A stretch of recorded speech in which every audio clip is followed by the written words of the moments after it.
Nagpa-check up ako, nagpa-laboratory ako, kailan lang, dahil nagkaroon ako ng tumaas yung sugar ko, pero wala naman akong nakitang cancer at saka wala nakitang chlorine sa katawan ko. Yeah. So, ibig sabihin, another fire, another day. So, may nag-react na sa ating video. Okay. Ito ay reaction namin dito sa nag-react na yan. Hindi namin sasabihin. Hindi kami tanga. Hindi rin kami, nag-iisip kami. At baka kami ay mabalikan ng cyber libel o ng demanda na katulad nyo. So, etong nag-react na to ay isang engineer na sinasabi at sa Reynolds Max daw ay hindi PFAS free. May fluorine daw to o may forever chemical. So, yan daw ay bawal sa ibang bansa. Bawal na raw sa ibang bansa, sabi niya. At sabi niya, ano pa, hindi raw to nanotechnology. Okay, isa-isayin natin yan. At yung pangatlo naman daw ay certified daw. No? Anong certified? So, hindi siya naniniwalang certified daw ito ng BFP. Na pinasisinungalingan niya na si Reynolds Max ay hindi certified. Okay. So, isa-isayin namin ang sagot dito sa eng-eng na to. No? Eng-eng na engineer, eng-eng na kasama niya, tsaka itong engineer na maingay pero wala na laman. Wala na naman, hangin lang ang laman. Okay? So, may inimbitahan tayo dito, siyempre, dito para magpaliwanag. At siya ay part din ng Reynolds Max. Walang iba. Ang VP for Marketing ng Titanium Enterprise. Walang iba, siyempre, kundi ang aking anak, Jasper Galang. Jasper, palak na natin. Ayan. Hi guys. So, just dito, sinabi niya na hindi raw PFAS free si Reynolds Max at siguro doon lang muna tayo sa PFAS. So, na sinasabi niya si Reynolds Max daw ay hindi PFAS free at bawal at cancerous. So, paliwanag natin to dyan. Sige. So, with regards kasi sa ating fire extinguishers, yes, actually, merong mga, binanggit na kasi sa video is yung yung mga fire extinguisher na nanggagaling sa Europe, minsan daw gumagamit, no? Sinabi niya specifically, karaniwan. Ng So, bawal naman talaga. Bawal Okay, Binan sige. naman talaga. So, tama yung sinabi niya na bawal na yung merong may PFAS tsaka yung forever chemical, pinagban daw sa ibang bansa. Yeah. Ngayon, si Reynolds Max ba ay kasama ron, Jasper? Actually, hindi. Yun. Kasi, number one, 98% deionized water tayo. So, dun pa lang, hindi po tayo conventional na AFFF. Innovated AFFF po tayo. Why? Kasi meron tayong deionization process. Ngayon, dun sa remaining na 2%, yung sinasabi na AFFF foam, na 2% AFFF, ang tawag po sa nila is non-fluorine na surfactants. No? So, actually, nandito yan sa documentation natin, na yung declaration. So, meron tayong document na nagsasabi na yung remaining 2% Jasper ay non-fluorine dated surfactant. So, ibig sabihin, wala siyang chlorine. Yes, So, PFAS free siya. Yeah, Oo. PFAS free. So, ang sa atin kasi is non-fluorinated sulfate-based surfactants, no?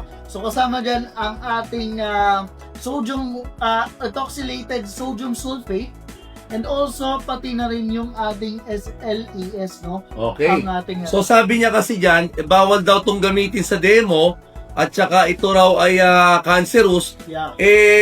Matagal ko nang kinakain si Reynolds Max. Bali, 6 na taon ko na kinakain. Ang nagiging sakit ko pa lang ay nagkaroon ako ng ipsipon, ubo, pero hindi naman Reynolds Max yung dahilan. So, wala ako naging sakit at nagpa-check up ako, nagpa-laboratory ako, kailan lang, dahil nagkaroon ako ng tumaas yung sugar ko, pero wala naman akong nakitang cancer at saka wala nakitang chlorine sa katawan ko. Yeah. So, ibig sabihin, sinungaling yung doktor. No? So, guys, ano lang din take note para sa mga curious dyan. Kung ano ba yung ethoxylated sulfate, sodium salt, at sodium octyl sulfate, yan po ay foaming agents. Yan po ay part ng mga shampoo, toothpaste, yan, part yan. So, hindi po tayo fluorinated. Okay? So, syempre guys, yung fluorinated ban na yan, nag-umpisa pa yan sa year 2000 to 2006. Well, Reynolds Wax on the other hand was invented 2012.